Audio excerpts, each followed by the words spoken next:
Okay, so in the last video I sort of explored the idea that there is a way in which the map is presenting these alternations between hot and cold, up and down. Well, it seems as if you as character are moving through that map in a sort of circular motion. You move through the worlds in a circular motion and then return back where you started, which was Wizpig's face, with the added difference that in the end Wizpig's face is breathed life into and sort of wakes up like a golem or something. And that, I also sort of wanted to argue that there was this strange way in which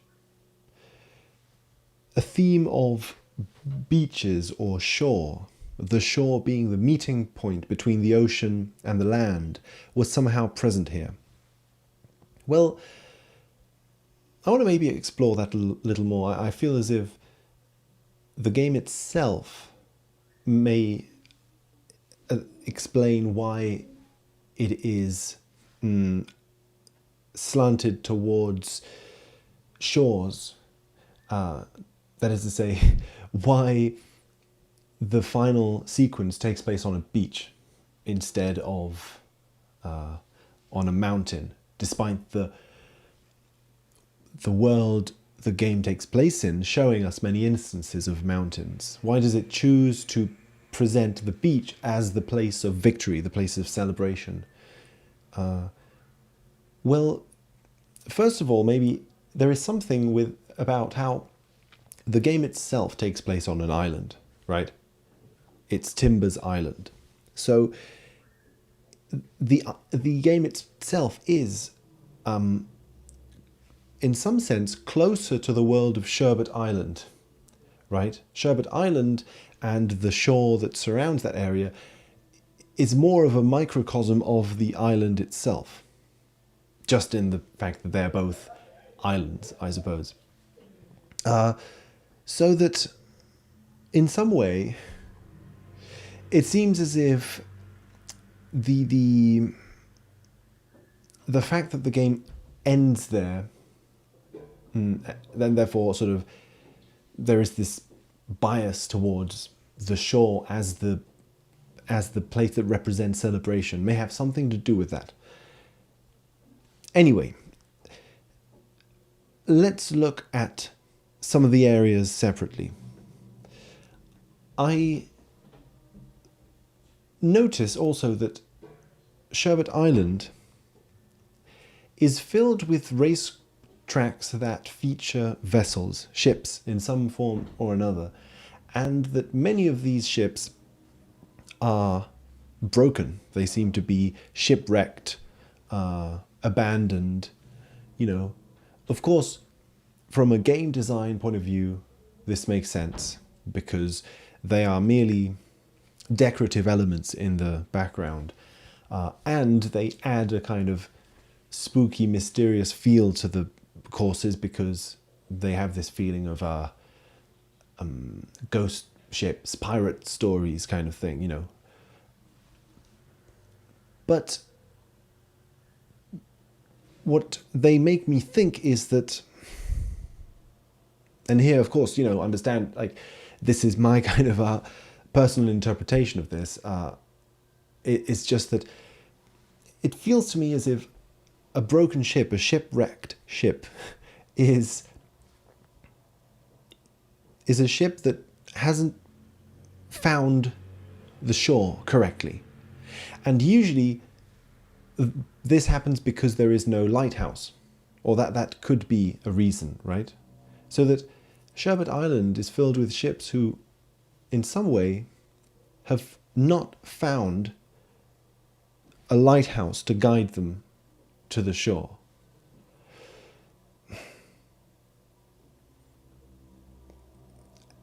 And it is interesting to me then that, of course, Sherbet Island on the map is right next to the lighthouse itself. As if the whole game, this whole sort of circular motion you take from the side of Wizpig's face back to where you started, ends with a celebration on the beach where the lighthouse reveals itself to be somehow evil, or it hides an evil potential or something. It hides Wizpig, and then it even is a direct access to Wizpig's home, right? So anyway, that's a whole series of ideas that I want to kind of keep floating up here while we explore the other things.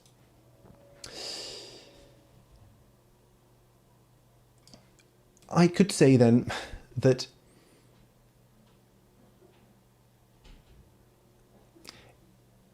if the game ends with a ship finally successfully reaching the shore, in this case Wizpig's ship, spaceship, and us kind of moving, you know, the lighthouse itself moving outwards, there is a successful exchange in the end between something from the outside comes in and you go outside, which is a success that hasn't been had by the ships in Sherbet Island. So you could say almost that the empty vessels in Sherbet Island,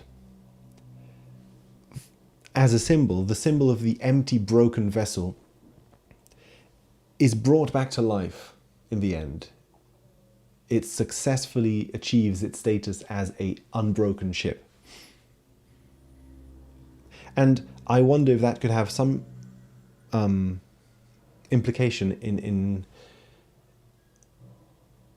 taking into account the fact that Wizpig's vessel face, his stone face, is brought back to life as well. It begins as a broken vessel, in a sense. It's just an empty clay vessel, but life is brought back into it.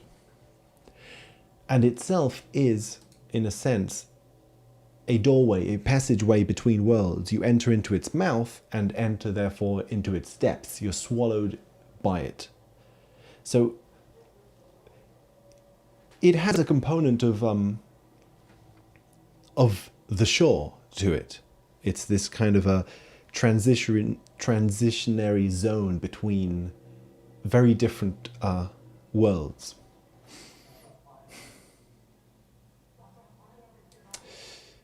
Yeah.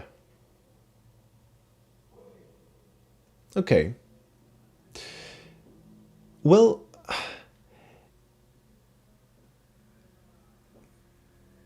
it's interesting then because this theme of the shore is somehow echoed in Future Funland itself. Future Funland has several, well, it has one area called Spaceport Alpha. So it's a port.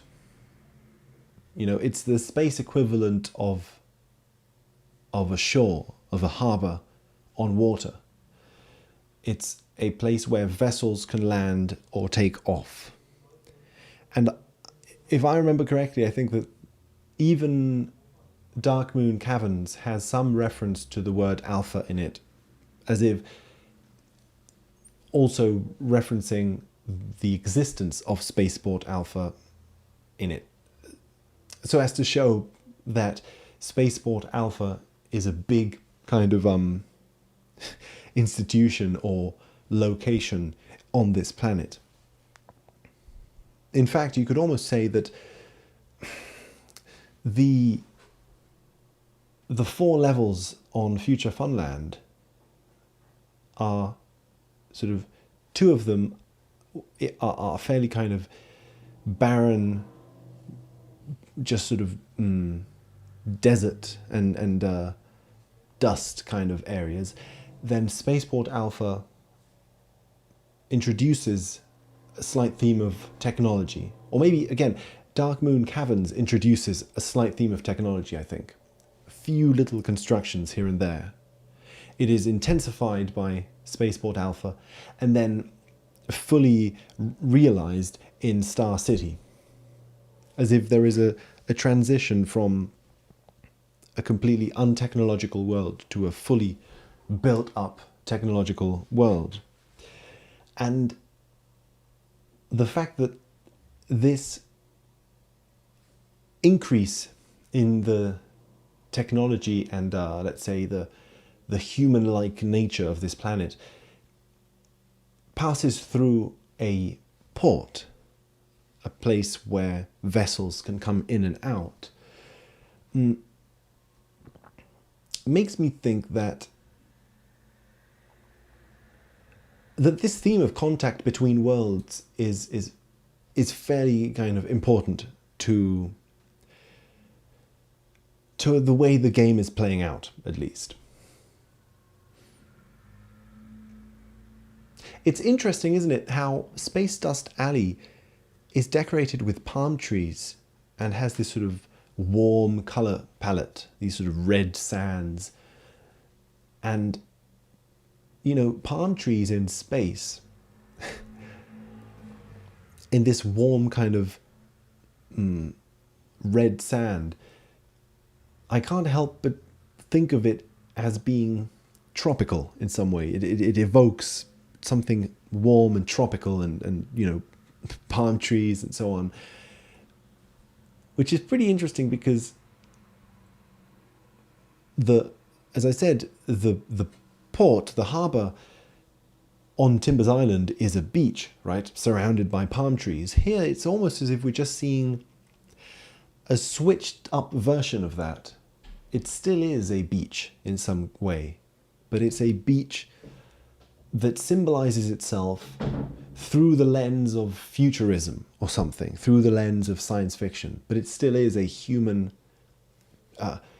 tropical beach, representative of something that's close to the water and that is hot in climate.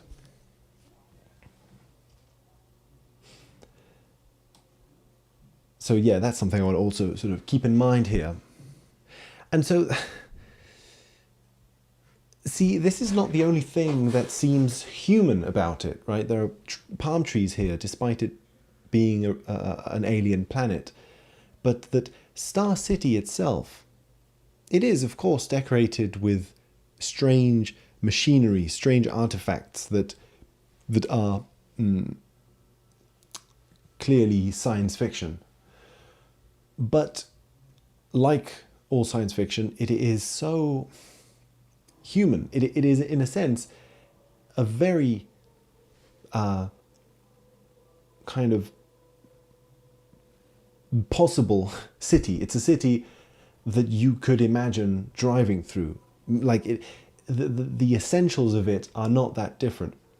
There are big buildings with windows on them and you know, lights in the street and neon lights. It evokes planet Earth. It just evokes like a big city on planet Earth in some way. So there's something about this planet that is in some way closer to planet Earth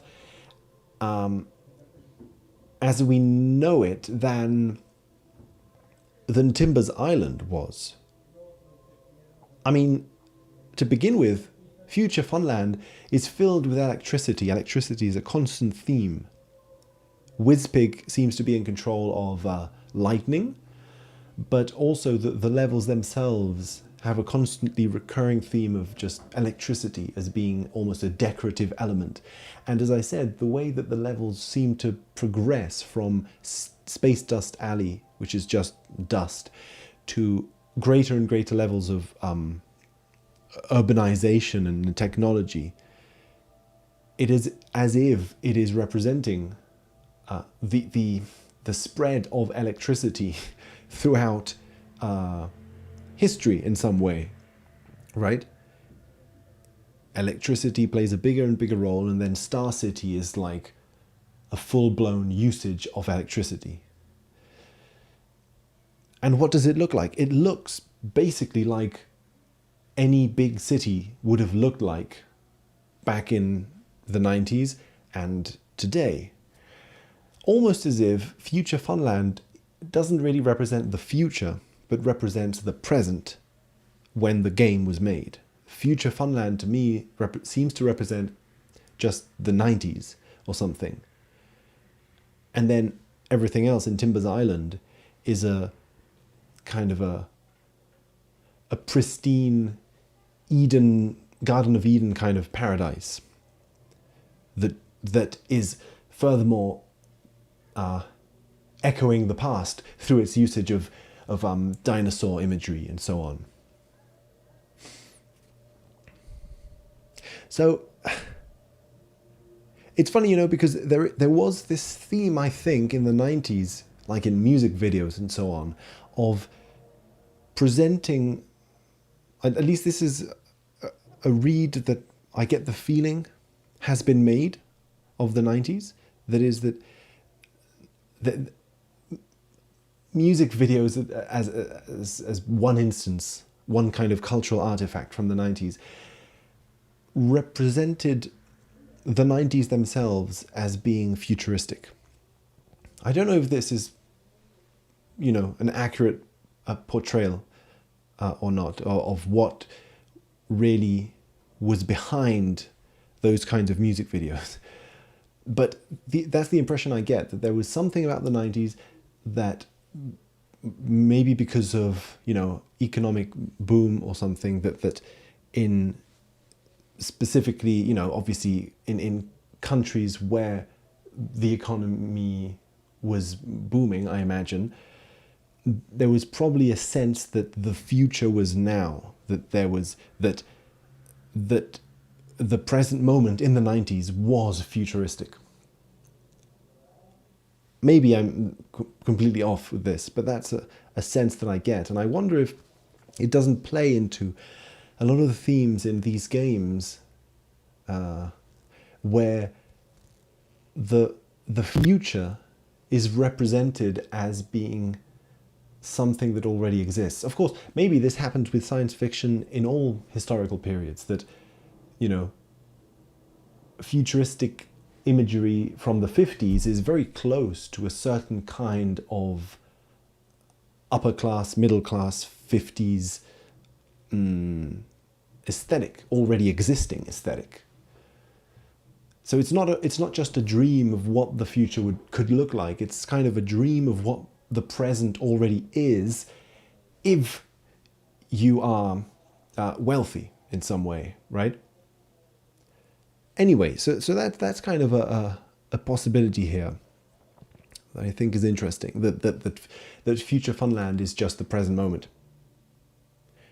And not just the present moment, but as its name suggests, Future Funland has to do with fun, and therefore with playing and with games. And it's one of the only names in this game that openly sounds like the name of an amusement park, right? It sounds like an amusement park, Future Funland. It sounds as if the racetracks are attractions in one big kind of fun game place. And so it makes me wonder whether this is the only area in the game that becomes kind of aware of itself as a game, which is funny because this is where I would need the viewer's input, because this is a trend that I've seen in several other games, specifically Rareware games from that period. So I'm not sure to what extent this is just my bias, that like I end up reading these kinds of games in this kind of way, or whether any viewer also feels that there is something to this pattern or interpretation. I don't know. But in any case, I see something similar happening here to what I think happens in Donkey Kong Country 2, where the area of the game that represents electricity and fairground rides and amusement parks seems to be the one that, in the macrocosmic kind of symbolic structure of the game. That is like the when you take into account everything else that is happening in the game, that area that represents games and playing itself is almost like a little central node of self-awareness where the game is referencing itself as game. If there is anything to these kinds of interpretations, then I find it interesting that in Diddy Kong Racing, this is, on the one hand, the culmination of the game in some way. It's the final epiphany. And also the game, I think, in the plot, explicitly states that Diddy Kong is at a place in his life where he already has gained a certain level of experience and maybe fame from his adventures in Donkey Kong Country games. So it already suggests that this game, Diddy Kong Racing, is a game based on Diddy Kong's fame from Donkey Kong Country 2. That is sort of baked into the plot of the game. But then the funny thing is that outside of that plot, you know, in the world of the game development itself, the game, from what I can tell, is also starred by Diddy Kong because of the success of Donkey Kong Country 2 as a game, if you get what I mean. There is a way in which the plot of the game, in reference to Donkey Kong Country 2, is similar to the attitude of the game as a product, so to speak.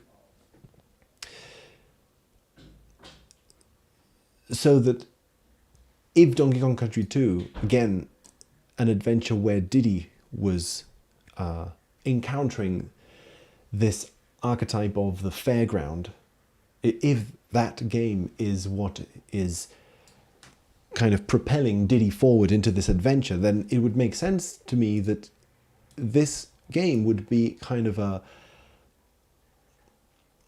magnified version of that this is Diddy's adventure. So this is similar to Donkey Kong Country 2 in that Diddy is going to be encountering the same kind of themes that he encountered in Donkey Kong Country 2, because those are the themes that he, as a psyche, is prone to encounter, or something like that. So yeah, just some interesting things about this, I think. Thanks.